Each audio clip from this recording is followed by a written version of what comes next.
C'est un atelier qu'on vient faire ici, du primaire au lycée, parce que les robots que l'on utilise sont exploitables tant en primaire qu'au collège qu'en lycée, parce que on peut utiliser ce type de robot de 8 ans jusqu'à beaucoup plus, parce que c'est très puissant et c'est à la fois très simple et très puissant. C'est une programmation par bloc.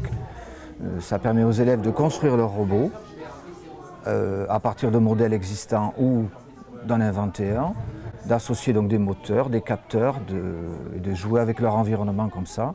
Et un petit programme sur tablette après permet, ou sur PC ou Mac, permet de programmer ce robot et pour des missions simples, voire beaucoup plus complexes. Voilà pourquoi. D'accord. J'imagine que les compétences recherchées à développer chez l'enfant, elles sont différentes selon les niveaux scolaires. Oui, bien sûr. En primaire jusqu'en collège, on va surtout essayer de copier les modèles existants et les modifier légèrement, les améliorer, des choses comme ça, faire des petits programmes. On va prendre les notions d'algorithme, bien sûr, de capteurs, mais on va rester simple. On va créer des boucles, des choses comme ça, et on va rester simple. En lycée, on va associer, on va faire un robot qui fait plusieurs actions simultanées, qui va utiliser des variables, qui va donc être beaucoup plus interactif avec son environnement. Donc vous faites ça en classe de techno en collège? Oui. Je fais ça en classe de techno. Moi, j'utilise donc les robots Lego en 4e pour un portail automatique que les élèves construisent, qu'ils programment, qu'ils modifient, sur lequel ils ajoutent de la sécurité avec des témoins lumineux, des choses comme ça. J'utilise aussi en 3e où je fais un jeu sur un parcours en utilisant des transpondeurs qui sont des petits systèmes comme une clé unique sur Terre. On utilise plein de capteurs, des choses comme ça, avec différents prototypes.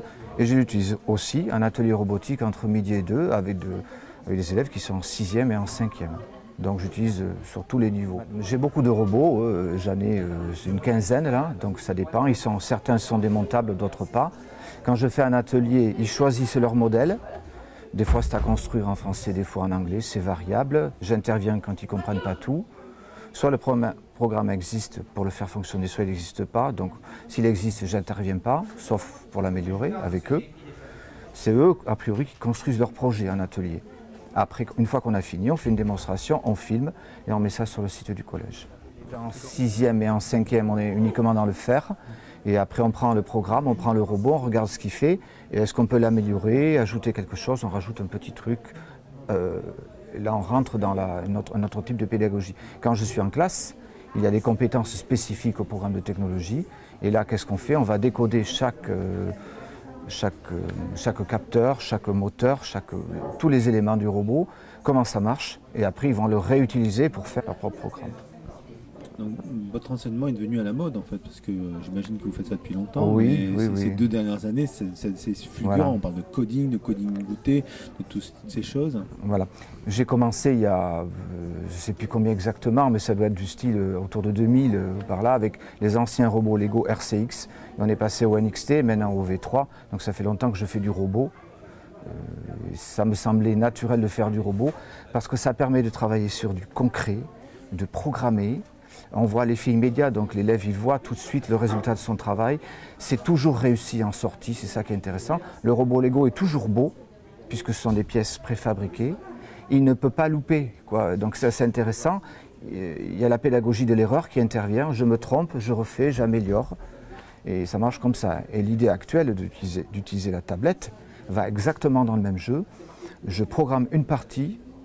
Je teste, je modifie un paramètre, je appuie sur un bouton, je reteste, c'est instantané.